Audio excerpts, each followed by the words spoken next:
ओम शांति। एकता और विश्वास की विशेषता द्वारा सफलता संपन्न बनो।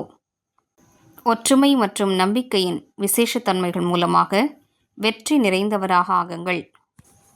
स्व उन्नति और सेवा की उन्नति दोनों में एक ने कहा, दूसरे ने हाँ जी किया, ऐसे सदा एकता और दृढ़ता से बढ़ते चलो।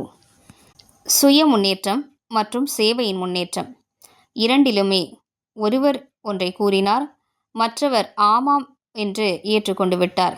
இவ்வாறு சதா ஒற்றுமையாக மற்றும் உறுதித்தன்மையோடு முன்னேறுங்கள்। जैसे दादियों की एकता और दृढ़ता का संगठन पक्का है, ऐसे आप रत्नों का भी संगठन पक्का हो तो संगठन की शक्ति जो चाहे वो कर सकती है। எவ்வாறு தாதிமார்களின் ஒற்றுமை மற்றும் உறுதி நிறைந்த குழு உருவாகி இருக்கிறதல்லவா, அவ்வாறே இரத்தினங்களாகிய உங்களது குழுவும் உறுதியானதாக இருக்க வேண்டும்। அப்போது குழுவின் சக்தியினால் என்ன வேண்டுமானாலும் செய்ய முடியும்। संगठन की निशानी का यादगार है 5 पांडव।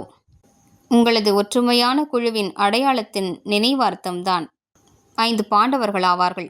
ஓம் சாந்தி।